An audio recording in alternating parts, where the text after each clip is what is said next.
परमं लोके सर्वरक्षाकरं नृणाम् यन्न कस्यचिदाख्यातम् तन्मे ब्रूहि पितामह। ब्रह्मोवाच अस्ति गुह्यतमं विप्र सर्वभूतोपकारकम्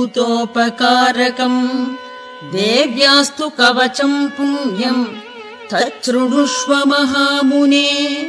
प्रथमं शैलपुत्री च द्वितीयं ब्रह्मचारिणी तृतीयं चन्द्रघण्टेति कूष्माण्डेति चतुर्थकम् पञ्चमं स्कन्दमातेति षष्ठं कात्यायनीति च सप्तमं कालरात्रीति महागौरीति चाष्टमम् नवमं सिद्धिदात्री च नवदुर्गा प्रकीर्तिताः उक्तान्ये